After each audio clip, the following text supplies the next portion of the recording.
ونسلم على رسوله الكريم أما بعد فأعوذ بالله من الشيطان الرجيم بسم الله الرحمن الرحيم ألف لام ميم ذلك الكتاب لا ريب فيه هدى للمتقين صدق الله مولانا العظيم۔ پہلا سپارہ ہمارا تفسیر کا مکمل ہوا، جس کے اندر ایک تو سورہ الفاتحہ ہے اور سورہ البقرہ کے 16 رکوع ہم نے پڑھے ہیں، اس کے 40 رکوعوں میں سے 16 رکوع اور 286 اس کی آیات ہیں، ان میں سے 141 آیات ہم نے پڑھی ہیں۔ سورہ الفاتحہ کے متعلق میں نے کل عرض کر دیا تھا کہ پورے قرآن مجید کے 5 مضامین ہیں جو اللہ تعالیٰ نے بطور خلاصہ کے سورہ الفاتحہ میں بیان فرما دیے ہیں۔ سورہ فاتحہ میں انسان نے اللہ تعالیٰ سے دعا کی، اہدنا الصراط المستقیم، اے اللہ ہمیں صراط مستقیم پر چلا دے اور صراط مستقیم عطا فرما دے۔ سورہ البقرہ میں اس کا جواب دیا گیا ہے کہ اگر تمہیں سیدھا راستہ چاہیے تو ذالک الکتاب، ہم نے یہ کتاب آپ کی طرف اتار دی ہے، نازل کر دی ہے، لا ریب فیہ، اس میں کسی قسم کا کوئی شک نہیں ہے، ہدن، یہ کتاب ہدایت دینے والی ہے۔ اس کتاب کے ساتھ، قرآن مجید کے ساتھ جڑ جاؤ، اللہ تمہیں ہدایت عطا فرما دیں گے۔ پھر اللہ تعالیٰ نے ہدایت قبول کرنے اور قبول نہ کرنے کے اعتبار سے 3 جماعتوں کا ذکر فرمایا۔ پہلی جماعت ہے ان لوگوں کی جو قرآن مجید سے پورا اور بھرپور فائدہ حاصل کرتے ہیں، ان کو متقین کہا جاتا ہے۔ اللہ نے ان کی پہلی صفت ذکر کی کہ وہ ایمان بالغیب لاتے ہیں، بن دیکھے سب کچھ مانتے ہیں۔ دوسری چیز وَيُقِيمُونَ الصَّلَاةَ، نماز قائم کرتے ہیں۔ تیسرے نمبر پر فرمایا کہ ہمارے دیے ہوئے میں سے خرچ کرتے ہیں۔ چوتھے نمبر پر فرمایا کہ جو کچھ آپ کی طرف اور جو آپ سے پہلے نازل کیا گیا اس پر ایمان رکھتے ہیں۔ اور 5ویں نمبر پر فرمایا کہ آخرت پر یہ لوگ یقین رکھتے ہیں۔ پھر اللہ تعالیٰ نے ان کا انجام بیان کیا، اولئک علی ھدی من ربہم واولئک ھم المفلحون، یہ لوگ ہدایت پر ہیں دنیا میں اور آخرت میں کامیاب ہو جائیں گے۔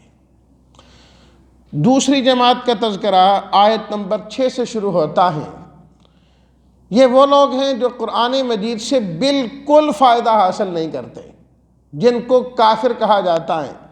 فرمایا کہ ان کافروں کی ایک جماعت تو وہ ہیں جو گمراہی کے اس حصے تک پہنچ چکے ہیں، اب وہاں سے واپسی نہیں ہو سکتی، بس سمجھ لو کہ اللہ نے مہریں لگا دی ہیں ان کے دلوں پر اور ان کے کانوں پر، آنکھوں پر پردے ہیں، انہوں نے بالکل واپس کوئی نہیں آنا۔ اس کے بعد 8 نمبر آیت سے اگلا دوسرا رکوع جو پورا ہے، اس کے اندر اللہ تعالیٰ نے منافقین تیسرے گروہ کا ذکر کیا، جو بظاہر ایمان والوں کے ساتھ، قرآن والوں کے ساتھ ملتے ہیں، لیکن اندر سے وہ قرآن والوں کے دشمن ہیں، کافروں کے ساتھی ہیں۔ ادھر آتے ہیں تو کہتے ہیں ہم ایمان لائے، ہم ایمان لائے۔ اللہ تعالیٰ نے فرمایا کوئی ان کا ایمان نہیں ہے، فی قلوبہم مرض، ان کے دلوں میں نفاق بھرا ہوا ہے، منافقت کی بیماری ہے، صرف یہ دھوکہ دینا چاہتے ہیں، کبھی ادھر کبھی ادھر، کبھی ادھر کبھی ادھر، دھوکے کے علاوہ ان کا کوئی کام نہیں۔ اور ان کا ہمیشہ یہ کام ہے، الٹے کام کرتے ہیں اور دعویٰ کرتے ہیں کہ ہم تو صحیح کر رہے ہیں۔ جب ان کو کہا جاتا ہے کہ زمین میں فساد مت برپا کرو تو کہتے ہیں ہم ہیں اصلاح والے۔ اللہ تعالیٰ فرماتے ہیں یہی فسادی ہیں، یہی فسادی ہیں، ان کو پتہ ہی کوئی نہیں۔ اور جب ان کو کہا جاتا ہے اس طرح ایمان لاؤ جس طرح صحابہ کرام ایمان لائے ہیں، تو کہتے ہیں نعوذ باللہ یہ تو بے وقوف ہے، کم عقل ہے، ہم ان کی طرح ایمان لائیں، اپنا مال بھی لٹا دیں، گھر بھی لٹا دیں، وطن بھی قربان کر دیں سب کو، یہ کون سی عقل مندی ہے؟ اللہ نے فرمایا الا انہم ہم السفہاء، آیت نمبر 13 میں فرمایا اس قسم کی باتیں کہنے والے خود کم عقل اور بے وقوف ہیں، انہیں عقل کوئی نہیں ہے جو ہمارے صحابہ اکرام کو برا بھلا کہتے ہیں۔ فرمایا کہ جب ان سے پوچھا جاتا ہے بھی تم اس طرح کیوں کرتے ہو، کہتے ہیں ویسے مذاق کرتے ہیں جی ایمان والوں کے پاس جا کر۔ اللہ تعالیٰ نے فرمایا بالکل ان کے مذاقوں کا ان کو بدلہ دیا جائے گا پورا پورا، کیونکہ انہوں نے ہدایت کو چھوڑ کر گمراہی کو اختیار کیا ہے۔ پھر اللہ تعالیٰ نے ان کی مثالیں بیان کی، فرمایا کہ جس طرح جنگل میں جا کر کوئی آگ جلائیں اور روشنی ہو جائیں تو بجائے اس کے کہ روشنی ہو راستہ دیکھیں اور وہاں سے نکلنے کی کوشش کریں، نہیں وہ وہیں کھڑے ہیں، پھر دوبارہ اندھیرا کا اندھیرا ہو گیا، یہ وہیں کے وہیں رہ گئے۔ اسی طرح فرمایا ان لوگوں کی حالت ہے کہ نبی کریم صلی اللہ علیہ وسلم تشریف لائے اور نور ایمان ان کو دکھلایا، روشنی ہوئی، بجائے اس کے کہ فائدہ حاصل کریں یہ پھر ویسے کہ ویسے اندھیرے میں ہیں۔ دوسری مثال فرمایا کہ جس طرح کوئی جنگل میں ہو اور وہاں پر بارش آنا شروع ہو جائے، بادل گرجیں، بجلی چمکیں، اور وہاں پر یہ پھنسے ہوئے لوگ وہاں پر کھڑے ہیں، بجائے اس کے کہ جب کچھ روشنی ہو راستہ دیکھ لیں تاکہ اس کے بعد چلتے رہیں، کچھ قدم تو چلیں گے نا، پھر مزید روشنی ہوگی تو چلتے جائیں گے۔ فرمایا یہ وہ لوگ ہیں جنہوں نے اپنے کان بھی بند کر لیے، آنکھیں بھی بند کر لی، دیکھتے ہی نہیں ہیں، وہیں کے وہیں ہیں۔ فرمایا یہ منافق بھی وہیں کے وہیں کھڑے ہوئے۔ تو یہ تیسری جماعت منافقین کے اللہ نے ذکر کی۔ اس کے بعد یا ایھا الناس اعبدوا، تیسرا رکوع قرآن مجید کا شروع ہوتا ہے اس سپارے کا۔ اس کے اندر اللہ تعالیٰ نے سب سے پہلے دعویٰ توحید ذکر کیا، اے لوگوں عبادت کرو اس اللہ کی جس نے تمہیں اور تمہارے آباء و اجداد کو پیدا کیا، اس زمین کو بنایا اور اس آسمان کو بنایا، اور اللہ نے بارش کا نظام تمہیں عطا کیا۔ وَإِن كُنتُمْ فِي رَيْبٍ مِّمَّا، اور عبادت کس طرح کرنی ہے اس کے لیے اللہ نے یہ قرآن نازل کیا ہے۔ اللہ کا قرآن، اسے تسلیم کرو اور اس کے مطابق زندگی گزارنے والے بنو۔ اگر تمہیں شک ہے اللہ کی کتاب ہونے میں، فرمایا کہ پھر اس کا مقابلہ کر کے دکھاؤ، لیکن قیامت آ سکتی ہے تم قرآن مجید کا مقابلہ نہیں کر سکتے، اس لیے تم ماننے والے بن جاؤ، ایمان لاؤ، اچھے اعمال کرو، ماننے والوں میں شامل ہو جاؤ۔ ان اللہ، اچھا جی اگر قرآن مجید اللہ کی کتاب ہے تو اللہ تعالیٰ تو بڑے عظیم ترین ہے، اللہ نے مکھی اور مچھروں کی مثال کیوں بیان کی؟ ان اللہ لا یستحی، آیت نمبر 26، فرمایا کہ جیسی چیز ہوتی ہے مثال بھی تو ویسی دینی ہوتی ہے نا۔ اگر چیز حقیر ہے تو مثال بھی تو حقیر ہی لائی جائے گی، اگر چیز عظیم ہے تو اس کے مقابلے میں مثال بھی عظیم ہوتی ہے۔ اللہ اکبر۔ پھر اللہ تعالیٰ نے حضرت آدم علیہ الصلاۃ والتسلیمات کا جو ہے واقعہ چوتھے رکوع کے اندر جو ہے بیان فرمایا۔ وَإِذْ قَالَ رَبُّكَ لِلْمَلَائِكَةِ، ان کی تخلیق کا ذکر کیا، جس سے اللہ تعالیٰ نے یہ بات ثابت کی کہ عبادت کے قابل ذات صرف اور صرف اللہ کی ہے اور کسی کی نہیں ہے۔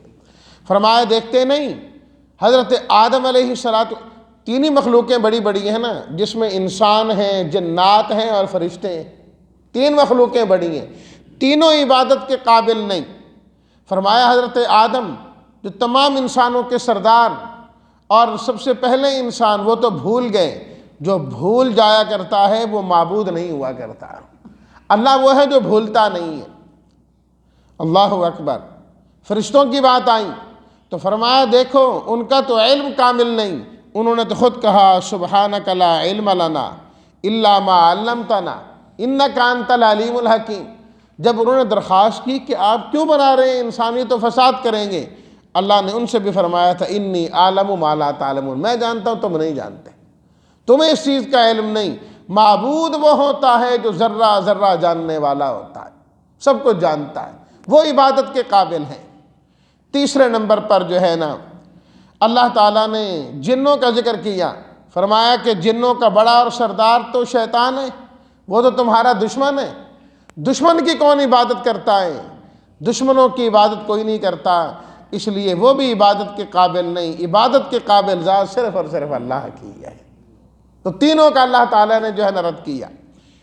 اس کے بعد 5واں رکوع یا بنی اسرائیل شروع ہوتا ہے، اور یہ تقریباً جو 10 رکوع ہیں تقریباً، اس میں اللہ تعالیٰ نے پہلے خطاب عام تھا نا، یا ایھا الناس اعبدوا ربکم الذی، اب خطاب خاص ہے، خاص خطاب بنی اسرائیل، کیونکہ یہ سورت البقرہ مدنی سورت ہے، اور مدینہ منورہ میں، مدینہ کے ارد گرد جو ہے کافی بڑی تعداد میں اہل کتاب، خاص طور پر یہود آباد تھے، اس لیے ان کو خطاب کیا گیا تاکہ یہ لوگ ماننے والے بن جائیں۔ اگر یہ مان جائیں گے تو ان کے متبعین اور پیروکار جو ہیں وہ لوگ بھی ماننے والے بن جائیں گے، امید ہے کہ وہ بھی ایمان کی طرف آ جائیں گے، دین کی طرف آ جائیں گے۔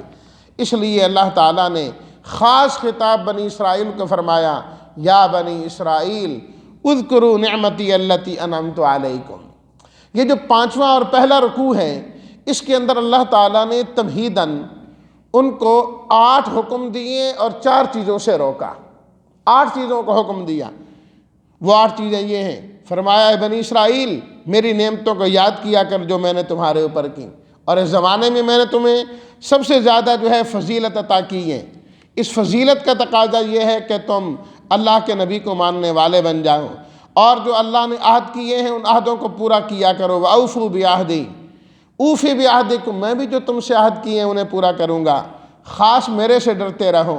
وَآمِنُوا بِمَا أَنزَلْتُ، جو میں نے اتارا اس پر ایمان لانے والے بن جاؤ۔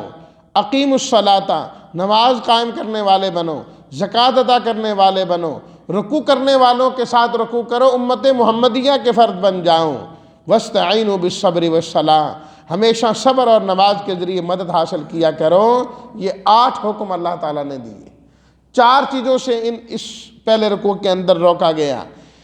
فرمایا وَلَا تَكُونُوا أَوَّلَ كَافِرٍ بِهِ، آیت نمبر 41، وَلَا تَكُونُوا أَوَّلَ كَافِرٍ بِهِ، اے لوگو پہلے انکار کرنے والے نہ بنو۔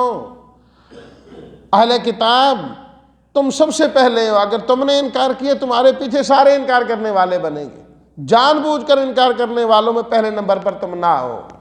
دوسرا وَلَا تَشْتَرُوا بِآيَاتِي ثَمَنًا قَلِيلًا، دنیا کی خاطر، دولت کی خاطر، چند پیسوں کی خاطر تم ہماری آیات کا انکار کرتے ہو۔ کیا ہے یہ ساری دنیا ہماری آیات کے مقابلے میں؟ آیات کو چھوڑ کر یہ تھوڑی سی قیمت نہ وصول کرو، اللہ کی آیات کو مانو، اللہ تمہیں بہت بڑا اجر نصیب فرما دیں گے۔ تیسری چیز وَلَا تَلْبِسُوا الْحَقَّ بِالْبَاطِلِ، حق اور باطل کو آپس میں گڑبڑ نہ کیا کرو، انہیں ملایا نہ کرو، حق واضح جو ہے بیان کرنا چاہیے۔ وَتَكْتُمُوا الْحَقَّ وَأَنْتُمْ تَعْلَمُونَ، چوتھی نہیں، فرمایا جان بوجھ کر حق کو چھپانے کی کوشش مت کرو، چھپایا نہ کرو حق کو۔ اس کے بعد اللہ تعالیٰ نے بنی اسرائیل کی 5 گویا کے انواع بیان کی، 5 قسم کے لوگوں کا تذکرہ کیا۔ نمبر 1، اللہ تعالیٰ نے نزول قرآن کے وقت جو بنی اسرائیل موجود تھے ان کے آباء و اجداد پر ہونے والے انعامات کا ذکر کیا، اللہ نے انعامات کا ذکر کیا۔ فرمایا دیکھو ہم نے کتنے بڑے بڑے انعام کیے، تمہارے دشمن جو فرعون تھا ہم نے اسے ہلاک کر دیا، تمہاری آنکھوں کے سامنے کیا، اور ہم نے سمندر کو پھاڑ کے تمہارے لیے راستے بنا دیے۔ وَإِذْ وَعَدْنَا مُوسَىٰ 40، آیت نمبر 51، فرمایا کہ ہم نے تمہاری ہدایت کے لیے کتاب یعنی تورات نازل کی۔ وَإِذْ قَالَ مُوسَىٰ لِقَوْمِهِ يَا قَوْمِ إِنَّكُمْ ظَلَمْتُمْ، آیت نمبر 54، فرمایا کہ دیکھو تم نے بچڑے کی بات کر لی تھی، اللہ تعالیٰ نے ناراضگی میں تمہیں حکم دیا کہ تمہاری توبہ اس طرح قبول ہوگی کہ ایک دوسرے کے گردنیں اتارو، لیکن پھر اللہ نے مہربانی کی اور اللہ نے تمہیں ویسے معاف کر دیا۔ یہ اللہ کا انعام نہیں ہے تمہارے اوپر؟ فرمایا اس کو یاد نہیں کرتے؟ جب تم نے یہ کہنا شروع کر دیا کہ ہم اللہ کو واضح دیکھیں گے تو ایمان لائیں گے، اس کے علاوہ نہیں، فوراً اللہ نے تمہیں وہیں پر موت دے دی۔ موسیٰ علیہ الصلاۃ والتسلیمات نے دعا مانگی، ثم بعثناکم من بعد موتکم لعلکم تشکرون، آیت نمبر 56، ہم نے مرنے کے بعد تمہیں دوبارہ جو ہے نا زندہ کر دیا۔ کتنا بڑا انعام اللہ نے ذکر کیا۔ وَظَلَّلْنَا عَلَيْكُمُ الْغَمَامَ، آیت نمبر 57، ہم نے تمہیں من و سلوہ میدان تیہ کے اندر عطا کیے، کھانے پینے کو سب کچھ تمہیں مل جاتا تھا۔ وَإِذِ اسْتَسْقَىٰ مُوسَىٰ لِقَوْمِهِ فَقُلْنَا اضْرِبْ، آیت نمبر 60، فرمایا تمہیں پانی کی ضرورت پڑی تو ہم نے موسیٰ علیہ الصلوٰۃ والتسلیمات کو کہا کہ آپ اپنا عصا پتھر پر ماریے، ہم نے 12 چشمے اس پتھر سے نکال دیے، ہم نے تو تمہارے اوپر اتنے اتنے انعام کیے، اب جب ان انعامات کی شکر کی باری آئی ہے تو پیچھے کیوں ہٹتے ہو؟ آگے بڑھ کر اللہ کا شکر ادا کرو، اور اللہ نے اپنے آخری نبی جو بھیجے ہیں ان پر ایمان لا کر ان کی پیروی کرنے والے بنو۔ انعامات کو ذکر کیا اللہ تعالیٰ نے۔ دوسرے نمبر پر اللہ تعالیٰ نے ان پر جو ہونے والے عذابات تھے ان کو ذکر کیا، عذابات کو ذکر کیا کہ کیا کیا ان پر جو ہے وہ عذاب آئے۔ فرمایا جنہوں نے گڑبڑ کی تھی ہم نے ان کو کونوا قردۃ خاسئین، انہیں بندر بنا دیا تھا، خنزیر بنا دیے گئے تھے، اور تورات کو تم قبول نہیں کرتے تھے، کوہ طور تمہارے اوپر بلند کیا گیا تھا، وغیرہ وغیرہ مختلف اللہ تعالیٰ نے سزائیں جو ہے نا انہیں بیان کی۔ تیسرے نمبر پر اللہ تعالیٰ نے اہل کتاب کی ان یہودیوں کی خباثتوں کو بیان کیا، خباثتوں کو بیان کیا۔ فرمایا دیکھو تم کو پہلے نہیں ہو جو نبیوں کا انکار کرنے والے ہو، تمہارے پہلے بھی یکفرون بآیات اللہ ویقتلون النبیین بغیر الحق، انہوں نے بھی نبیوں کو قتل کیا ہے، انکار کیا ان کا۔ تورات مل گئی، پہلے کہتے تھے کتاب چاہیے تاکہ ہم جو ہے نا ایمان لے کر آئیں، کوئی دستور العمل ہونا چاہیے، جب دے دیا ماننے سے انکار کر دیا۔ وَإِذْ أَخَذْنَا مِيثَاقَكُمْ وَرَفَعْنَا فَوْقَكُمُ الطُّورَ، آیت نمبر 63، فرمایا ہم نے کوہ طور کو ان کے اوپر کھڑا کر دیا، ہم نے کہا بتاؤ مانتے ہو کہ نہیں مانتے؟ اب فرمایا یہ حال رہا، حکم دیا گیا کہ گائے کو ذبح کرنا ہے تو ٹال مٹول سے کام لینا شروع کر دیا، عمر کتنی ہونی چاہیے، وہ بیل ہو کہ ہلوں پر جوتا جاتا ہو کہ نہ جوتا جاتا ہو، فلانا کیسا ہو فلانا کیسا ہو۔ فرمایا بہت مشکل سے تم نے جو ہے نا اسے ذبح کیا، ثم قست قلوبکم، اصل میں تمہارے دل سخت ہو گئے تھے جس کی وجہ سے تم ماننے کے لیے تیار نہ ہوئے۔ چوتھے نمبر پر اللہ تعالیٰ نے آیت نمبر 76 سے شروع ہوتا ہے، نزول قرآن کے وقت جو 5 قسم کے لوگ تھے اہل کتاب کے، 5 جماعتوں کا اللہ تعالیٰ نے ان کا ذکر کیا۔ پہلی جماعت منافقین کی، ایمان والوں کے پاس آتے تو کہتے ہم تمہارے ساتھ ہیں، جب اپنے لوگوں کے پاس جاتے تو کہتے ہم تمہارے پاس ساتھ ہیں، ہم تو ویسے ہی وہاں پر گئے تھے۔ فرمایا جو مرضی کر لو، اللہ تمہارے ظاہر اور باطن دونوں کو جانتے ہیں۔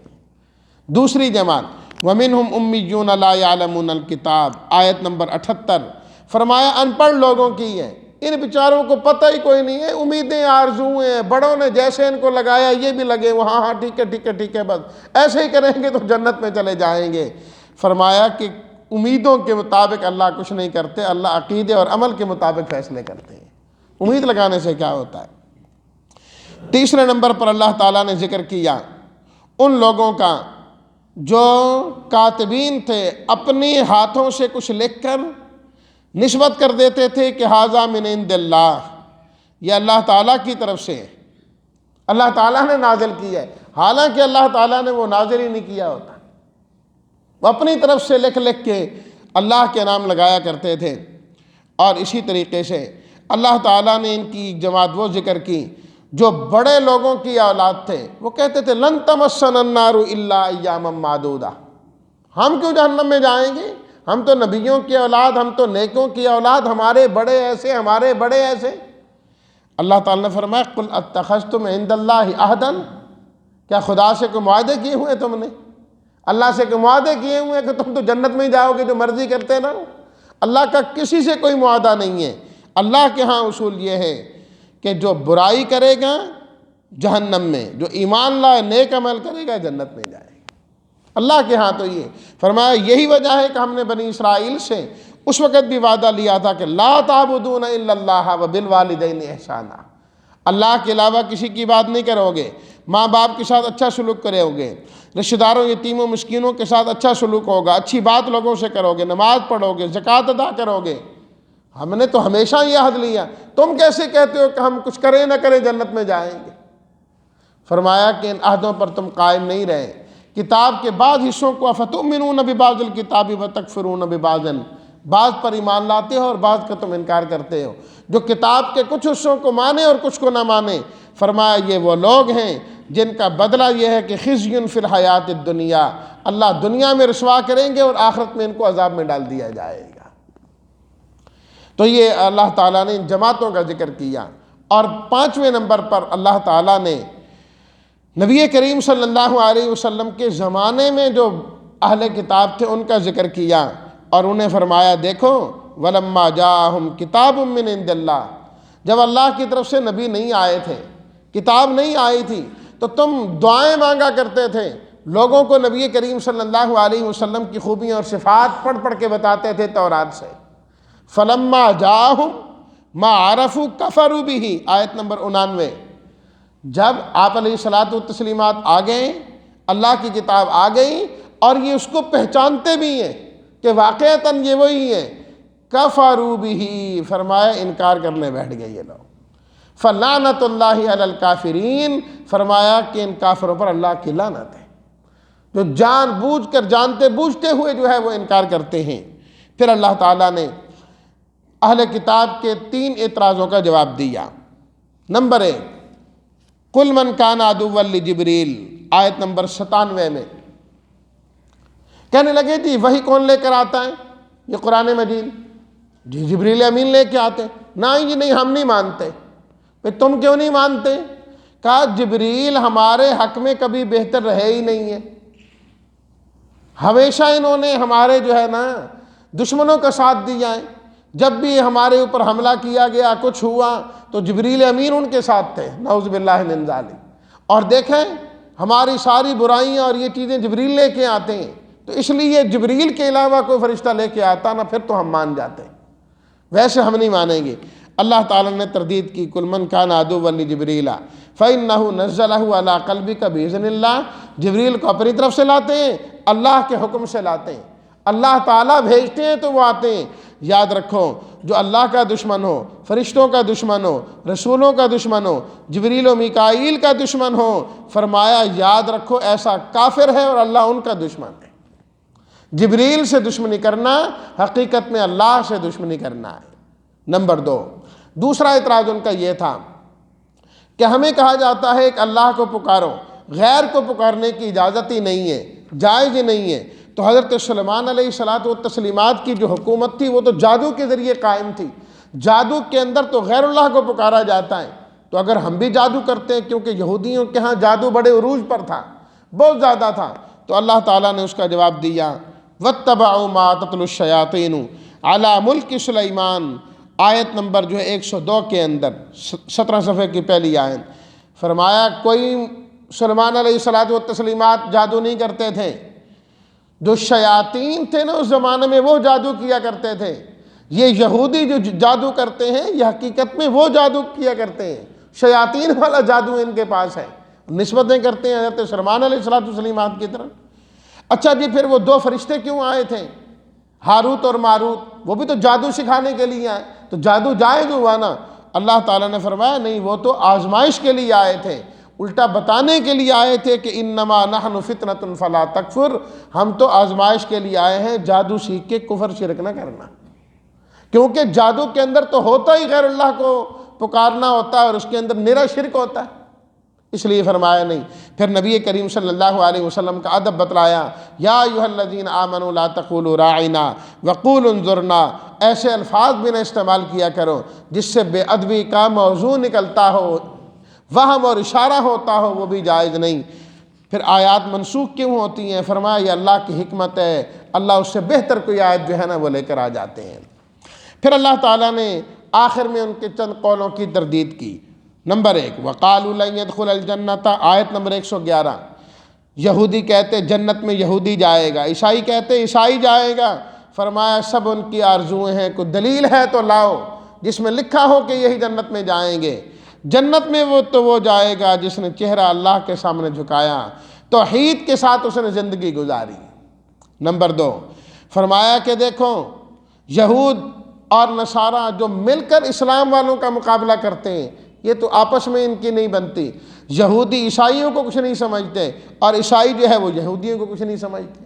ومن اظلم ممن منع مساجد اللہ، فرمایا کہ یہ لوگ کافر بہت برے ہیں جو اللہ کی مسجدوں سے روکا کرتے ہیں، کہ یہود و نصارہ ان کی آپس میں دشمنیاں ہوئیں تو اللہ کے گھروں سے یہ مسجد بیت المقدس سے روکا کرتے تھے، اور ان لوگوں نے مسجد اقصیٰ کی اینٹ سے اینٹ بجائی ان لوگوں نے، اور ان مکہ والوں نے نبی کریم صلی اللہ علیہ وسلم کو بیت اللہ میں جانے سے جو ہے وہ روکا ہے۔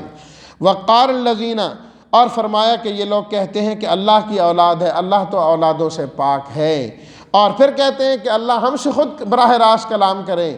فرمایا تم اس قابل نہیں ہو کہ براہ راست اللہ کلام کرے، اللہ فرشتہ بھیجتے ہیں، اپنے نبی پر وحی نازل کرتے ہیں، اس کے ذریعے کلام ہوتی ہے۔